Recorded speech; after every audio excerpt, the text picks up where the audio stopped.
The night in Denver was colder than usual, the kind of chill that seeps into the bones.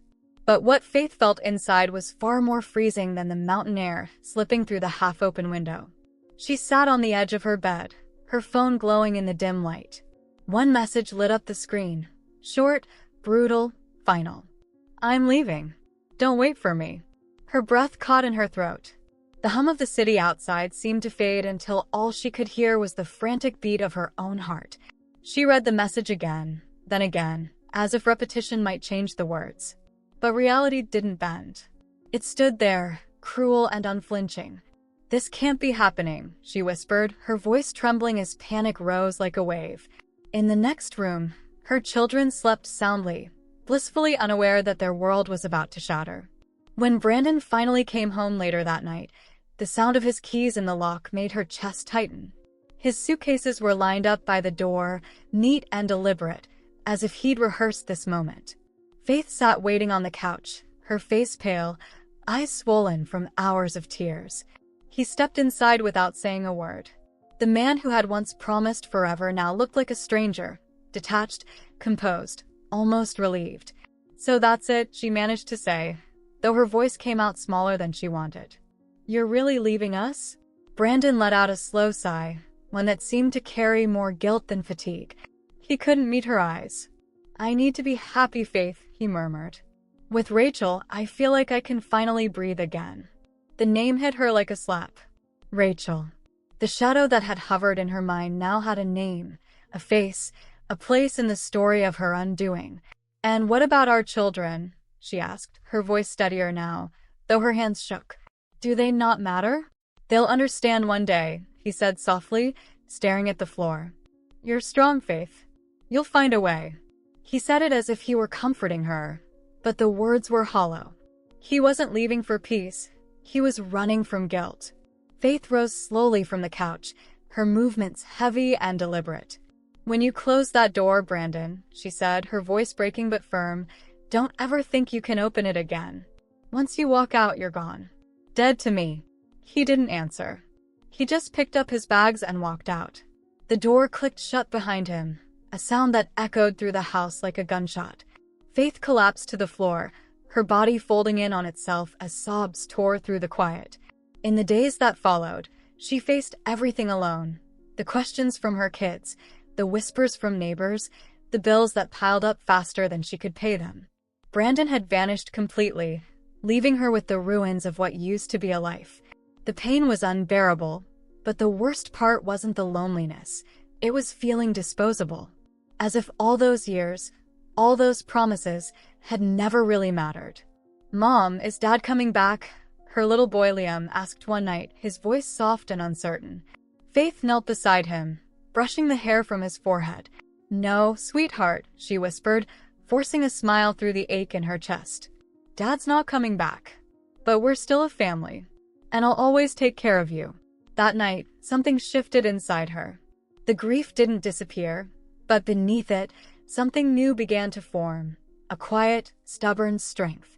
Brandon had taken everything he could, but he wouldn't take her dignity. His betrayal wasn't going to be the end of her story. It would be the start of her comeback.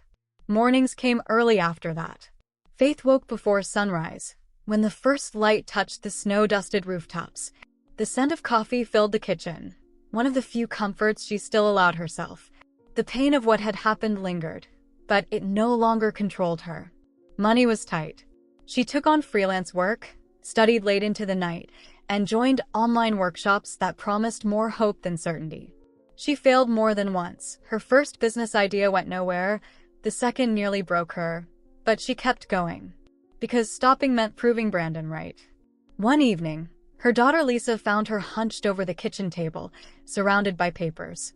"Mom, you look tired," she said softly. Faith smiled, her eyes heavy but kind. "I am, honey. But this kind of tired doesn't last. What we're building here will." Her third idea, a small home-based business, finally began to take root. What started with a few local clients grew through word of mouth. Soon, her phone rang with people asking for her by name. The same neighbors who once whispered behind her back now spoke of her with admiration. Faith had become a force, resilient, determined, unstoppable.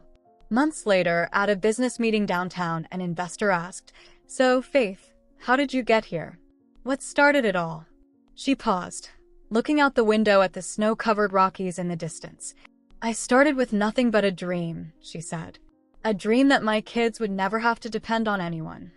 That no matter what happens, we can always rebuild, because we're stronger than what tried to break us." The room fell silent. Everyone saw only the confident woman before them, not the one who had once cried on the kitchen floor. But Faith knew what her success really meant: freedom. The power to choose her own story, and to show her children what resilience truly looked like.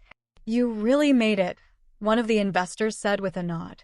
Faith smiled, calm and self-assured. "I did. But I'm just getting started." At home, life had changed too. Her kids no longer asked about their father. They understood. They admired her not because she had built a business, but because she had built a life from ashes. "Mom, you're the strongest woman I know," Liam told her one afternoon as she signed another contract. Faith laughed softly and pulled him close. "And you're the reason I never stopped trying." There was no space left in her heart for resentment, only gratitude, strength, and peace. Until one gray afternoon years later, when a car she didn't recognize pulled into her driveway. Through the living room window, Faith saw him, Brandon. Older, worn down, his once confident face marked by regret. The man who had left her for someone else now stood there in a faded jacket, his posture uncertain. He had lost everything: Rachel, the money, the life he'd thought would make him happy.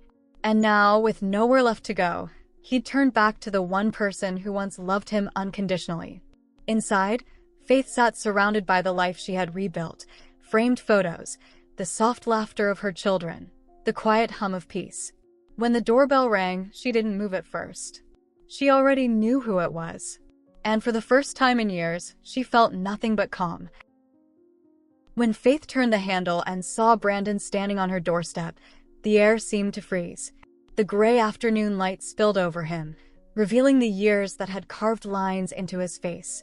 His hair was thinner, his posture uncertain, his once polished confidence replaced by something duller, something desperate. He looked around the entryway, his eyes scanning every corner of the home he had abandoned. Warm light spilled from the living room, where framed photos and soft earth-toned furniture gave the house a sense of peace. It wasn't the home of a broken woman. It was the home of someone who had rebuilt herself, stronger, calmer, unshakable. "Can we talk?" he asked, his voice hesitant, almost boyish. Faith stayed still, her expression unreadable. The woman she used to be, the one who cried on cold floors and begged for answers, was gone. Crossing her arms, she studied him like someone examining a ghost. "What do you want, Brandon?" Her voice was steady, her tone clipped. He faltered. The apology he'd rehearsed in his mind, a mix of regret, nostalgia, and carefully chosen self-pity, sounded hollow now. "I wanted to see the kids," he said finally, forcing a look of sincerity. "I miss them. I think I made mistakes, Faith. Maybe we could," he trailed off, as if the rest of his words had drowned in shame. Faith let out a soft, disbelieving laugh, low and sharp, the kind that cut through the tension like glass. "You think you can just walk back into our lives after everything? That the pain you caused would just fade away?" Her voice carried across the hall, and from the adjoining room, two figures appeared, Lisa and Liam, watching quietly from the doorway. Faith didn't turn to them, but she knew they were there. "Now you want to start over?" she continued, her tone cold but controlled. "After you walked away without even looking back?" Brandon dropped his gaze to the floor.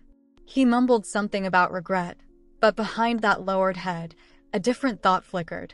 The house, its elegance, its comfort, told a story. Faith had done well for herself. Very well. And suddenly, his remorse started to reshape itself into a plan. "I know I messed up," he said softly, his voice dripping with false humility. "But I'm willing to be the father I never was. I want a second chance." Faith took a slow step back. Her instincts, sharpened by years of hardship, saw through him instantly. The man standing before her wasn't searching for redemption. He was calculating. "You think you can use our children as a bridge to get back into my life?" she asked coldly. He flinched at her words. No, he said quickly. I just want to be part of their lives. They need me. Faith turned toward the children. Lisa's eyes were cautious, searching. Liam's were full of confusion. Brandon had become little more than a stranger to them. They don't need an absent father, Faith said, her voice firm but not loud. They need someone who loves them, who shows up. That's never been you. Brandon's mask slipped for a second, a flicker of irritation breaking through before he forced it away. I won't give up on them, he said, regaining his composure. I'll prove I can be better. Faith studied him for a long moment, then nodded slightly. You can try, she said flatly.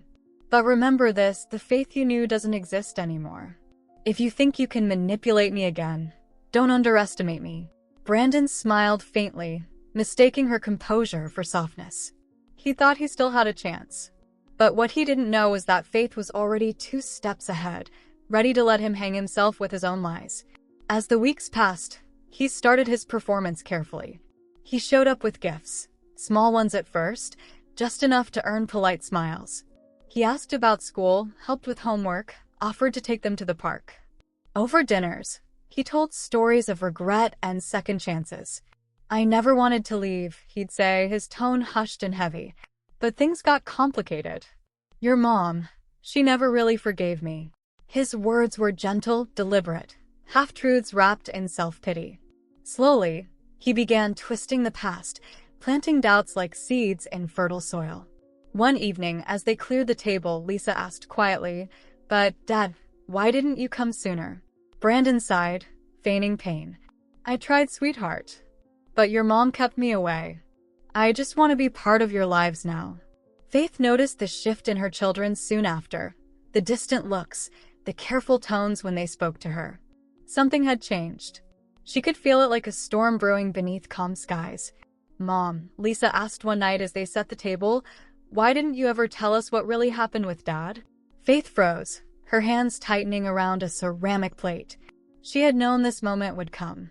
Taking a deep breath, she steadied herself. I never wanted to hide the truth from you, she said softly. I only wanted to protect you. But maybe it's time you heard what really happened. That night, she told them everything. How their father had left, how she had rebuilt from nothing, and how every success in their lives had come from struggle, not deceit. The truth settled slowly, but powerfully. The spell Brandon had woven began to unravel. The cracks in his carefully built facade started to show, and his children began to see him clearly for the first time. Sensing their growing distance, Brandon decided to change tactics. Faith, he said one afternoon, dropping by while the kids were at school. His voice was falsely calm. I think the children are starting to understand the truth. Maybe it's time we worked something out. Worked something out? Faith repeated, one eyebrow arching. This doesn't have to be difficult, he said, forcing a smile. You and I both know you didn't get all this, he gestured around the room, without a little help. Maybe it's time to give something back. Faith laughed, a cold, humorless sound. Oh, Brandon, you still think you can manipulate me like before?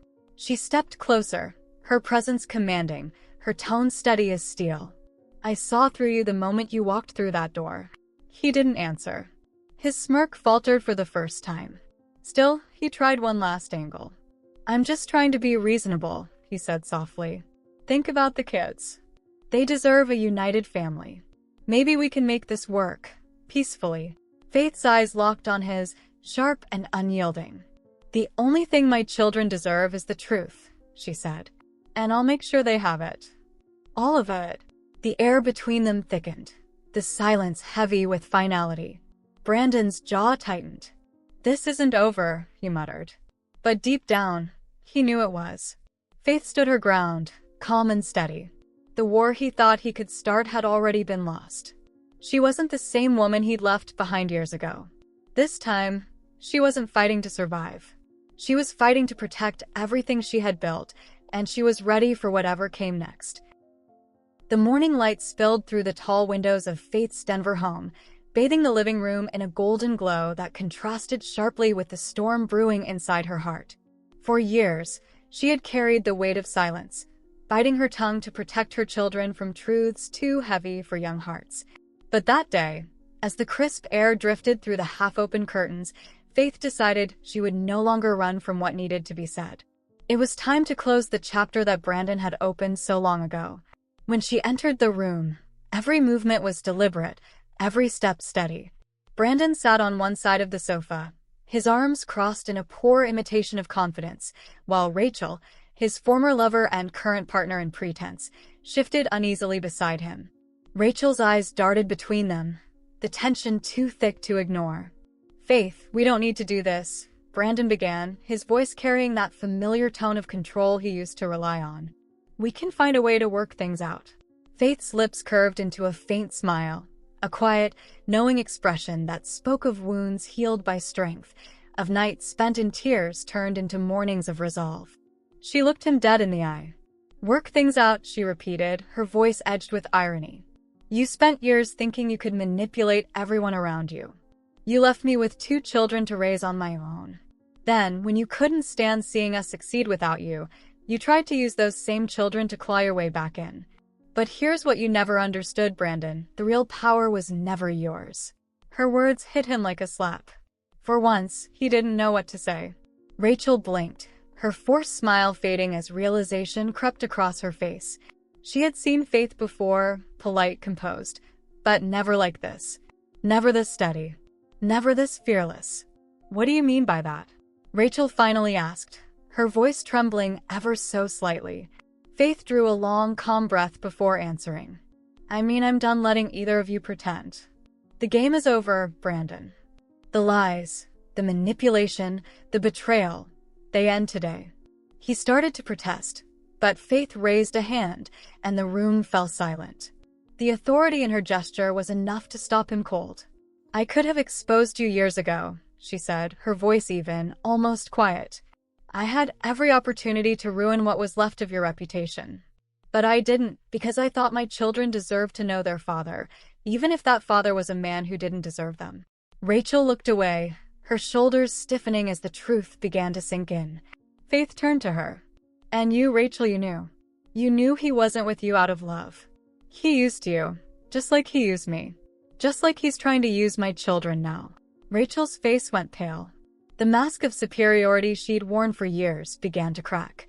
"Faith, stop this," Brandon snapped suddenly, his tone sharp, desperate. "This is the past. Let it go." Faith stepped closer, her eyes blazing with controlled fire. "The past you're so afraid of is exactly what brought us here.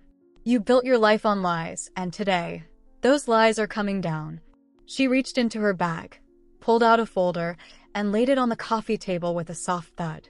Inside were documents, bank statements, legal notices, evidence of unpaid debts, and proof that Brandon's financial empire was nothing but smoke and mirrors.